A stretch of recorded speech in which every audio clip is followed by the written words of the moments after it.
Bismillahirrahmanirrahim. Assalamualaikum warahmatullahi wabarakatuh. Alhamdulillahilladzi arsala rasulahu bil huda wa dinil haq yudhhiruhu ala dini kullihi wa kafa billahi syahida. Asyhadu an la ilaha illallah wahdahu la syarikalah wa asyhadu anna Muhammadan abduhu wa rasuluhu la nabiyya ba'da. Alhamdulillah, kita berjumpa lagi pada episode podcast kali ini. Bersama kita sudah hadir ya guru kita Pak Profesor Samsuri, yang seperti biasa akan membawakan sebuah formula kehidupan. Pada kali ini ya beliau akan membawakan sebuah formula, yaitu untuk berbisnis dengan Allah, yang disebut dengan siwak. Sebelum kita minta beliau untuk menjabarkan ya formula ini, mungkin kita bisa membayangkan ya, kalau kita itu berbisnis dengan manusia, kita itu bisa mendapatkan keuntungan, bisa juga tidak. Kalaupun kita mendapatkan keuntungan, ya seberapa banyak sih keuntungan yang hanya bisa diberikan oleh manusia dibandingkan dengan keuntungan yang diberikan oleh Allah. Dan yang kedua, kalau kita berbisnis dengan Allah itu pasti untung, dan untungnya tak terhingga. Nah, selama kita melakukannya secara ikhlas. Nah, yang kedua menarik adalah tentang siwak. Mungkin bagi ada yang kurang tahu ya apa itu siwak. Siwak itu adalah sebuah batang kayu ya, ranting, yang di zaman Rasulullah suka digunakan untuk sikat gigi. Sekarang juga sudah banyak ya produsen yang membuat pasta gigi atau odol menggunakan bahan siwak. Dan ini luar biasa Pak Prof. Pernah ada sebuah penelitian yang menguji coba sebuah bakteri ya dengan sengaja diwadahi, kemudian dilihat di mikroskop si bakteri itu hidup, kemudian diteteskan air perasan dari siwak. Si bakteri itu langsung mati semua. Padahal zaman Rasulullah itu belum ada mikroskop. Tapi kok bisa tahu? Nah, itulah bimbingan ya, bimbingan dari Allah mungkin. Bahkan Rasulullah mengatakan, kalau seandainya tidak memberatkan, saya akan mewajibkan siwak. Nah, jadi siwak dalam artian alat untuk sikat gigi itu luar biasa, dan kita akan melihat keluar biasaan yang lainnya, siwak yang merupakan formula bisnis dengan Allah. Baiklah, dalam kesempatan ini siwak itu akan dijadikan oleh Bapak itu sebagai formula supaya kita mudah mengingatnya dari huruf-huruf yang ada pada kata siwak tersebut ya. Nah, siwak itu dimulai dengan yaitu suku kata S ya. Jadi intinya ini kan berbisnis dengan Allah ya. Berbisnis itu kan tujuannya mencari untung ya. Orang itu mencari untung itu tentu saja mencari untung yang sebesar-besarnya. Kalau bisnis real yang biasa itu keuntungan itu ya sekitar 20%. Itu adalah norma ya. Memang ada yang lebih daripada 20% pada setiap transaksi ya. Tapi apabila kita berbisnis dengan Allah, itu keuntungannya itu jauh lebih besar ya, lebih besar daripada 20%, bahkan lebih besar dari 50 atau 60% ya. Nah, apa saja berbisnis dengan Allah itu? Yang pertama S-nya itu adalah sodako ya. Sodako itu mengeluarkan sebagian milik kita diberikan pada orang lain ya. Milik kita itu bisa dalam bentuk materi, juga non materi ya. Jadi orang yang bisa memberikan sesuatu pada orang lain itu tidak hanya dalam bentuk materi ya, tapi juga bisa berbentuk non materi. Nah, sebelum sampai pada non materi, Bapak akan menyampaikan salah satu ayat dalam Al-Quran, yaitu surat Al-Baqarah ayat 261 ya. Umpamaan orang-orang yang menginfakkan hartanya di jalan Allah seperti sebuah biji yang menumbuhkan 7 tangkai. Pada setiap tangkai ada 100 biji. Allah melipat gandakan bagi siapa saja yang Dia kehendaki, dan Allah Maha luas dan Maha mengetahui. Nah, jadi berbisnis dengan Allah itu seperti kita punya sebutir biji ya. Kalau kita tanam menjadi 7 tangkai. Setiap tangkai itu ada 100 biji ya. Jadi satu biji menjadi 700 biji ya. Itu bukan main ya. Jadi Allah itu memang sangat pemurah kepada orang-orang yang taat kepadanya. Nah, oleh karena itu setiap orang bisa infak bisa sedekah ya. Jadi apa bedanya sedekah dengan infak ya? Sedekah itu bisa diberikan pada orang lain itu berbentuk materi dan non materi ya. Non materi itu misalnya kita hanya punya tenaga saja, kita menyumbangkan sebagian tenaga kita ya, katakan membersihkan kotoran yang ada di pinggir jalan ya. Melihat ada suatu benda yang mencelakakan, diambil dilemparkan ke pinggir jalan, itu juga adalah sedekah ya, dengan tenaga. Kita juga bisa sedekah dengan doa ya, mendoakan orang tua kita, mendoakan muslimin dan muslimat ya, mendoakan pada Nabi yaitu dalam kita bentuknya salawat ya. Itu juga adalah sedekah ya, sama akan dilipat gandakan pahala kita. Jadi banyak sekali. Bisa juga sedekah itu dengan perilaku ya, atau semu ya. Kalau misalnya muka kita itu ya muka yang cerah ya, tersenyum simbo ya, ini kalau orang lain itu sedekah ya. Sebab dengan sikap seperti demikian itu orang lain menjadi bahagia. Nah, oleh karena itu setiap orang bisa bersedekah ya. Dan sedekah itu tidak harus selalu dengan menggunakan uang ya. Kalau menggunakan uang ya tentu saja ya, Bapak sering mengatakan pada teman-teman ya, kalau mengisikan celeng itu memang harus sesuai dengan kondisi kita ya. Kalau kondisi kita sebagai orang yang tidak berada, barangkali 100 rupiah itu besar ya. Jadi kalau kita itu termasuk orang yang pendapatan yang gede, ya jangan 100 rupiah ya. Mestinya namanya sedekah itu kan tidak tentukan besarnya ya, bisa berapa saja ya. Kalau barangkali kurang, dia akan senang apabila pendapatan kita sehari misalnya 1 juta ya, kemudian sedekah di masjid itu hanya sekedar 100 rupiah ya, itu tidak tahu diri ya. Nah jadi S pertama itu ya, dalam formulasi waktu itu, mari kita sedekah setiap saat ya, setiap kita punya kesempatan dan kemampuan. Yang kedua adalah infak. Sama infak juga ya, mengeluarkan sebagian milik kita. Tapi infak itu tidak bisa berbuat non materi, harus dalam bentuk materi ya. Khusus materi ya, harus infak materi ya. Jadi sesuatu yang bisa dimanfaatkan oleh orang-orang lain yang membutuhkan. Tentu saja ya, jadi semua pemberian itu harus dilakukan dengan penuh keikhlasan. Jangan diomong-omongkan ya, jangan disebarluaskan ya. Lebih-lebih apabila kita itu ya punya kepentingan tertentu ya, yang tidak ukhrawi, itu kurang bagus. Ya maaf ya, pada waktu misalnya ada akan pemilihan calon pemimpin ya, kadang-kadang pemimpin itu pada datang menghadap rakyat ya.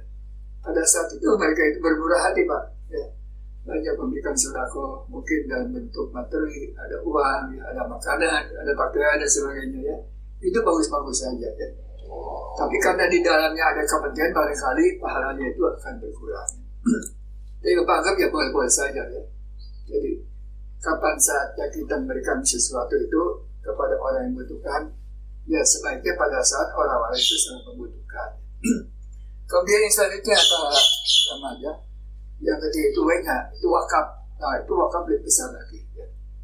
Jadi wakaf itu adalah pemberian harta yang akan digunakan untuk kepentingan umum. Katakan untuk membuat masjid, untuk membuat sekolah, ya, membuat jalan, ya, membuat solokan, ya. Itu akan dapat diperlukan sepanjang masa sampai hari kiamat. Apabila benda-benda tersebut masih ada dan dimanfaatkan, itu akan mengalir pahalanya. Meskipun ya, yang bersangkutan sudah meninggal dunia. Nah oleh karena itu kita harus berusaha mengeluarkan sebagian milik kita itu kepada orang banyak. Bapak pernah memperbesar masjid At-Taqwa ya. Nah pada saat itu Bapak sebarkan pengumuman kepada seluruh rakyat siapa yang akan ikut wakaf ya. Ada yang wakafnya itu memang besar, ada 30 meter, ada 10 meter, ada 5 meter, 2 meter, bahkan ada 0,1 meter Pak. Kita terima aja ya. Bahkan tidak ada berbentuk tanah ya, tapi wakafnya berbentuk benda ya. Ada yang semen 1 sak ya, ada yang batu misalnya ya setengah itu ya, setengah koi dan sebagainya. Itu semua bagus-bagus saja ya. Sebab sepanjang benda itu ada pada benda tadi dan bisa dimanfaatkan, pahalanya mengalir sampai akhir zaman. Nah itu W-nya ya. Kemudian yang selanjutnya A-nya. A itu adalah amal soleh. Amal soleh itu adalah perbuatan yang memberikan manfaat bagi diri kita dan juga bagi orang lain ya. Jadi tentu saja setiap amal itu bukan hanya bermanfaat bagi diri sendiri, tapi juga bagi orang lain. Atau bukan jangan hanya bermanfaat bagi orang lain, tapi juga harus ada manfaatnya bagi kita sendiri dan bagi keluarga kita sendiri. Sama ya, itu pahalanya berlipat ganda, minimal 10 kali lipat ya. Kalau dilakukan yang penuh keikhlasan, barangkali lebih pada itu. Dan yang terakhir itu Kak ya. Nah ini Kak juga kewajiban manusia ya. Kewajiban manusia itu dalam kehidupan itu ya harus kerja ya.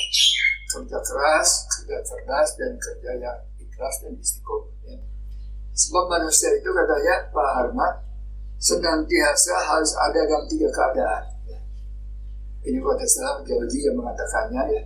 Apa ketiga keadaan itu? Katanya pertama, bersiap-siaplah ya untuk kembali ke alam akhirat ya. Setiap manusia itu pasti akan meninggal dunia, akan meninggalkan dunia ini ya. Oleh karena itu harus ada siap ya. Kita tidak tahu kapan kita dipanggil ya. Ada yang baru lahir masih anak bapak itu sudah dipanggil ya. Adik bapak beda 10 tahun sudah tidak ada lagi ya. Jadi kita tidak tahu ya. Yang penting kita senantiasa siap apabila suatu saat dipanggil oleh Allah ya. Dan yang kedua katanya kita harus kerja ya untuk kepentingan kita sendiri dan keluarga kita, dan juga untuk kepentingan orang lain. Jadi kerja itu jangan hanya untuk diri sendiri, tapi juga harus ada manfaatnya bagi orang lain. Dan yang ketiga katanya nikmati kehidupan apa saja sepanjang dia diharapkan ya. Jangan hanya kerja keras saja gitu ya. Tapi satu saat ya, ada bapak pernah kita ingin coba misalnya bermalam di hotel berbintang 5 gitu ya. Tapi ya tidak terus-terusan, hanya suatu kali aja lah supaya tahu ya bagaimana rasanya ya kita bermalam di hotel yang bintangnya bintang 5 ya. Sekali-sekali aja boleh. Sekali-kali kita bisa piknik itu jangan hanya di dalam negeri ya, kita keluar negeri. Itu tidak apa-apa ya. Sepanjang tidak diharapkan dan uangnya juga uang yang halal ya, kita harus lakukan. Tidak barangkali Pak Rahmat ya secara besar ya, berbisnis dengan Allah itu adalah kita berbisnis sesuai dengan apa yang diperintahkan Allah, dan ternyata keuntungannya itu sangat-sangat besar, sangat berlipat ganda. Bayangkan pada ayat yang 261 tadi ya, itu 1 butir itu ya, katakanlah kita dimulai dengan 1 rupiah ya, itu akan dibalas itu 700 kali ya, bukan main ya. Tidak ada bisnis yang keuntungannya berlipat ganda seperti itu. Itu aja barangkali Bapak ya. Pak, mungkin saya ingin mendalami ini Pak tentang sedekah. Ya dari ayat Al-Quran tadi dikatakan 1 butir biji itu menjadi 7 tangkai. Tangkai 100 biji. Saat kita membahas angka 7 hanya dulu Pak, katanya kalau orang Arab itu, kalau kita sudah mengatakan angka 7, sebenarnya bukan benar-benar 7 Pak. Oh gitu. Artinya 7 itu dalam artian banyak. Jadi mungkin itu bukan hanya 700 kali, tapi bisa aja 7.000 kali, bahkan bisa saja 7 juta kali. Artinya unlimited Pak. Kalau kita pahalanya sedekah, dan kita tidak akan pernah tahu berapa balasannya dari pahala sedekah. Yang jelas sangat besar itu, unlimited. Mungkin yang jadi pertanyaan sini ya, kalau kita berbisnis dengan Allah, saya ingin mendalami definisi dari berbisnis dengan Allah itu apa Pak? Ya artinya berusaha dengan Allah ya. Berbisnis kan misalnya menjual barang ya, atau membuat barang untuk dijual kembali ya, berusaha ya, juga ada berbisnis. Tujuannya itu mencari untung kan ya. Dan tentu aja kalau ingin nama untungnya sebesar-besarnya ya. Nah, tapi pada dasarnya bisnis yang normal itu ya sekitar 20% lah dari setiap transaksi. Ya. Jika berbisnis dengan Allah bukan 20% dulunya ya, itu ratusan sen. Dan tadi kata Pak Rahmat bisa saja tidak terbatas ya. Bukan hanya 700 kali ya, bisa saja 7.000 kali ya. Sebab nilai misalnya pahala dari Allah itu katakan Pak bisa melihat berapa nilainya, tidak bisa dilihat. Ya. Teman Bapak sekarang itu ya kan penglihatannya itu terganggu, begitu menderita Pak ya. Padahal tidak dua-duanya yang satu gitu ya, yang sana masih berfungsi gitu ya. Nah, itu kalau dinilai dengan uang itu tidak ada nilainya, sangat-sangat besar. Jadi karunia Allah yang berikan pada kita, apa kita bisa melihat, bisa mendengar ya, bisa bicara, ya, bisa makan, bisa minum, ya. Itu karunia yang sangat besar yang nilainya itu tidak terbatas. Jadi kalau boleh saya simpulkan, berbisnis dengan Allah yang dimaksud Bapak ini adalah saat kita berbisnis, kita itu melibatkan Allah ya Pak. Ya. Ya. Dan dengan cara 5 hal ini, siwak. Nah, tadi konsep-konsepnya mungkin sudah dibahas, tinggal pertanyaannya itu gimana sih Pak implementasinya?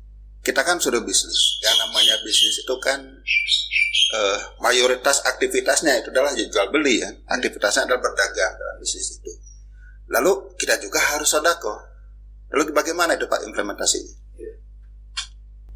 Ya kan yang kita sedekah itu barangkali ya milik kita Pak ya.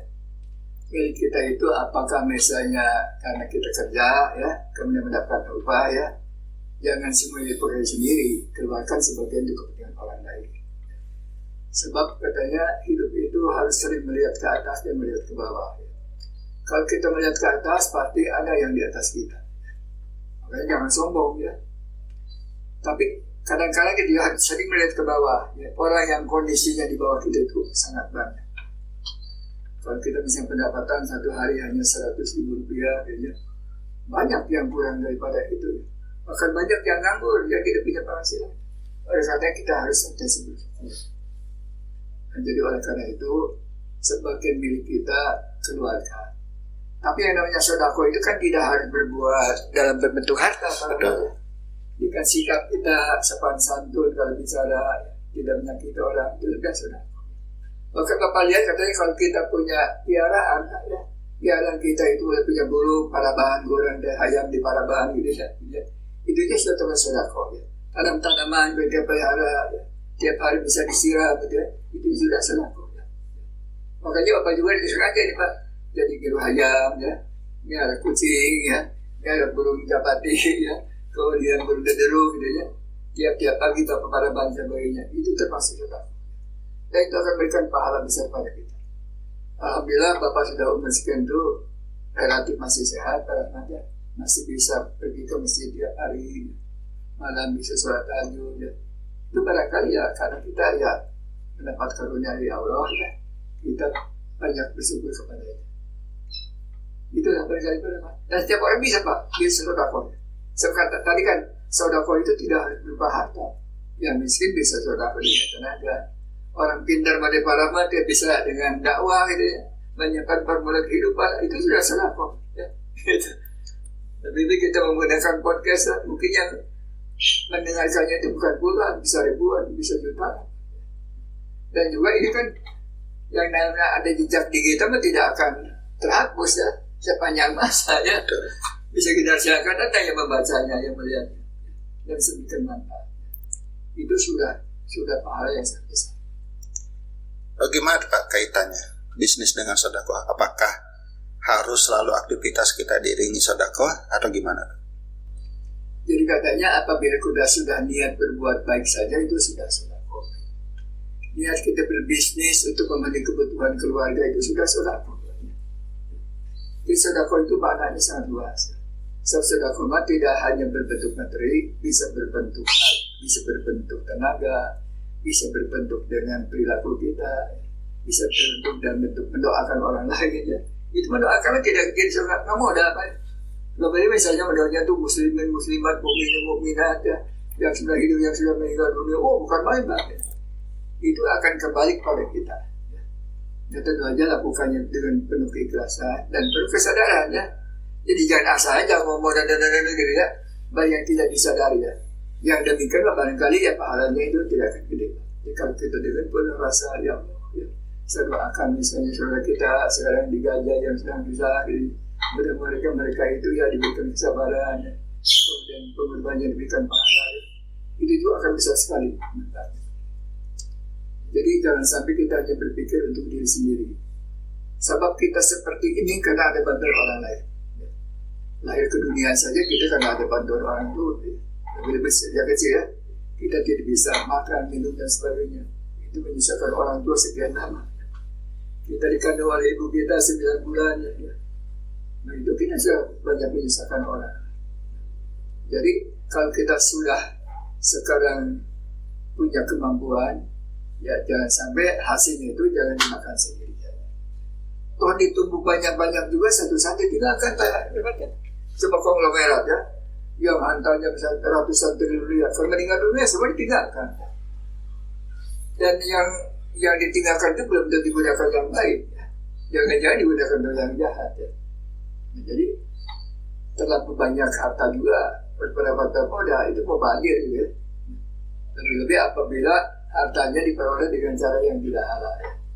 Dan kalau saya lihat Pak, dari kelima hal ini, baik itu sodako, infak, wakaf, amal soleh, kerja keras, kalau bisa diganti dengan satu kata, kelima hal itu, ya seperti tadi Bapak katakan, kelima hal ini adalah sebuah pengorbanan.